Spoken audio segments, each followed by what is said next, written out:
हम अक्सर ये कहते हैं कि हम इंसान हैं, तो इंसानों के प्रति रवैया क्या होना चाहिए। यही बात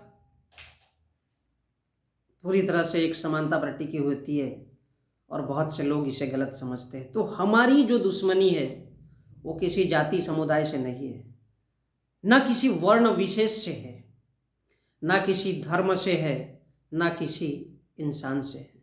हम किसी इंसान से भी नफरत नहीं करते, हम उसे अपना दुश्मन नहीं समझते। हम किसी धर्म से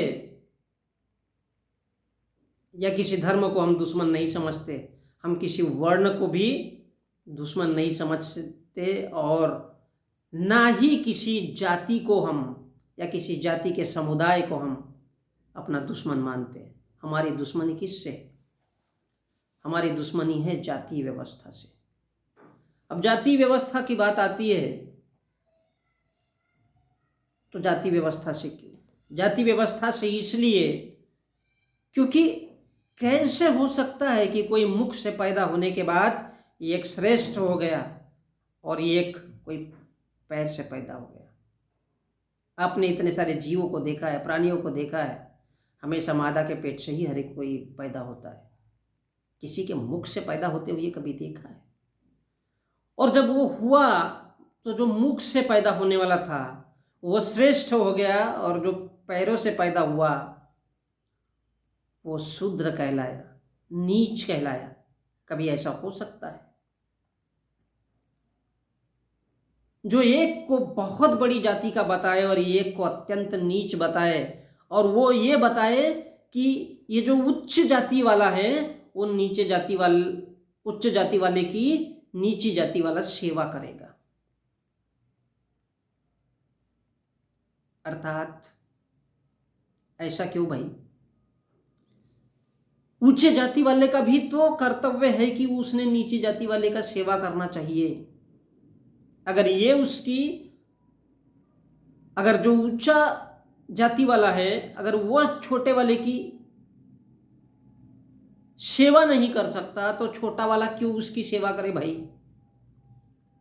ठेका लेके रखा है, लेकिन ग्रंथों के माध्यम से लिख करके रखा गया है। इसलिए जाति व्यवस्था किसी भी तरह से एक इंसान को इंसान और दूसरा इंसान उसके सामने जानवर या हैवान है। क्यों हैवान है? क्योंकि वो उसको कमजोर बना दिया जाना चाहिए। वो कभी उठ नहीं सकता, वो कभी बैठ नहीं सकता, इसलिए उसकी हत्या भी कर देनी चाहिए। क्या ये कोई मनुष्य जीवन के लिए सही है? कदापि नहीं है। और इसलिए जातीय व्यवस्था यह एक खतरनाक सोच भी है और व्यवस्था भी है, जिसे हमारे देश के ग्रंथों में बड़े, और हम इंसान होने के नाते बड़ा खुश होते हैं। हम इंसान होने के नाते बहुत ज़्यादा खुश होते हैं। अरे वो ऊंची जाति का है और ये नीची जाति का है, और जातियां किसने बनाई हैं? भगवानों ने। क्यों? हम ये क्यों मान लेते? सिर्फ इसलिए क्योंकि वो कुछ धार्मिक ग्रंथों में उन्होंने अपने हितों के लिए बनाया था, इसलिए कि उनका विशेष आरक्षण चलता रहे हमेशा लोगों पे, ताकि निचली जाति के, भारत के SC ST और OBC के लोग कभी भी उनका सामना न कर सके। जिस जगह में वो बैठे हैं, इस देश की जो सरकारी जमीनें हैं, उन पर केवल उनका पूरी तरह से कब्जा होना चाहिए, उनके पास ही धन दौलत होनी चाहिए, उनके पास ही बड़े पद होने चाहिए, और वो माला माल रहे। पूरी तरह से पैसा, धन दौलत, समाज केवल उनकी सेवा करना चाहिए। इसलिए इसकी व्यवस्था की गई और ग्रंथों में लिखा गया। इसलिए हमारी दुश्मनी उससे है। वर्ण व्यवस्था, वर्ण अर्थात लोगों को बांटना। बांटना अर्थात कैसा बांटना है? ये भेड़ है, ये बकरी है, ये कुत्ता है, और ये जो आखिरी वाला वो क्या है? शेर है। वो खुद को शेर बना के रख रहा है, खुद को शेर, ताकि उन सब का वो लाइन से शिकार कर सके, उनकी हत्या कर सके, उनका वध कर सके, उनको मार सके, जिसको चाहे उसको शिक्षा से वंचित कर सके, और उसको कभी भी एहसास नहीं होना चाहिए कि वो भी ताकत वाला हो सकता है, उसे ताकत वाला बनना चाहिए, उसका कभी एहसास ही नहीं हो। इसलिए ऐसे वर्ण में, ऐसे लाइन में उनको डिवाइड कर दिया जाए, ताकि वो कभी भी उठ करके खड़ा ना हो सके और उसकी गर्दन ना पकड़ सके, उसका कॉलर ना पकड़ सके।